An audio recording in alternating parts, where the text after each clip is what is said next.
Over the past little while now, I've been putting out more and more content about the classic InDev and InfDev era of Minecraft. Until a couple of days ago, I didn't have access to enough of these older versions to really make content about them, but now I do, so I've been diving in headfirst ever since. So now that I've been playing these versions for a bit, I've begun to notice just how different Minecraft used to be versus what it looks like today, and I don't mean just different terrain generation and whatnot. So today, I wanted to cover just how radically different the game used to be, and go over about 20 ways that Minecraft has changed since 2009, so let's just get right into it.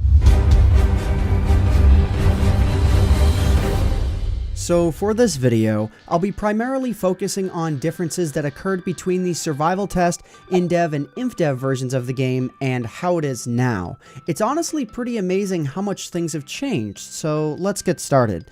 Many of you questioned in my rarest versions of Minecraft video why I had over 900 items per item slot. Well, that's just how much the game spawned you with in the very first version of InfDev. In earlier versions, when you picked up items, you would get as many as 99 of that item, and that's it. You wouldn't even pick up a second stack of them. Not too long before Alpha came out, however, the maximum item stacks of 64 that we know today came to be. And speaking of items, those used to behave a lot differently as well. If you look closely at all of the dirt on the ground after I just detonated this block of TNT, you can see that all of the items blink white. And if you look really closely, it's easy to tell that there is only a partial texture for any given block item on the ground. I'm guessing that this one got changed because making an item on the ground texture for every single block would have been incredibly time consuming. And while we're still on Survival Test 0.30, let's take a look at the top right of the screen. Yup, that's actually a functioning score area. For each mob that you killed, your score would go up just a little bit. A scoring system actually made sense for this version of the game because when you died, your world was just completely reset. This may be why it took so long for score to get re-implemented after the release of Minecraft Alpha, because in an open sandbox game, the scoring system didn't really make that much sense until XP was added with Beta 1.8. That's why when you would die in Minecraft Alpha, you would see this weird little thing whenever you would die. Now, on the bottom of the screen is a counter for arrows.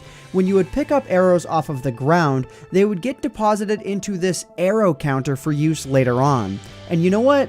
Now that we're on the topic of arrows, let's talk about how drastically some of the Minecraft mobs have changed since the old days, starting with skeletons.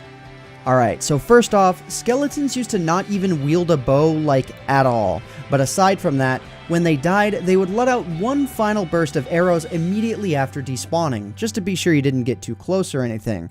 Another mob that had a post-death scene that later got removed were creepers. No matter what, whenever you killed a creeper, it would just explode, no matter what. I feel like this would be kind of awesome on modern versions of hardcore mode. Could be kind of cool.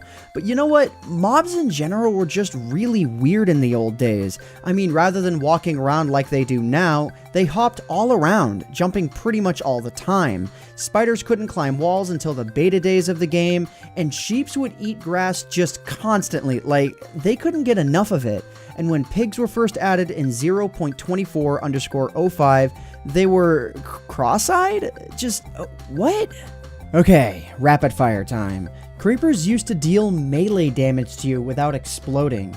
Water and lava used to spread infinitely, no matter where it was placed. If there was an item on the ground that you wanted to place a block on top of, you had to pick up the item first. If you wanted to defuse TNT in the old versions of Minecraft, you could just punch it while it was lit. TNT wouldn't break through stone or ores at all either. Eating brown mushrooms would heal you, and eating red mushrooms would hurt you. Sand and gravel didn't have a gravity animation in the beginning, and punching wood gave you wooden planks instead of wooden logs. Whoa.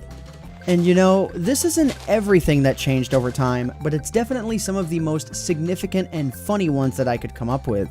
So yeah, let me know what you thought of these in the comments section down below. And if you enjoyed this video, please leave a like on it, because it would really help out myself, the channel, and the video quite a lot. So anyways guys, I hope you all enjoyed. My name is AntVenom, and I bid you all farewell. Thanks so much for watching.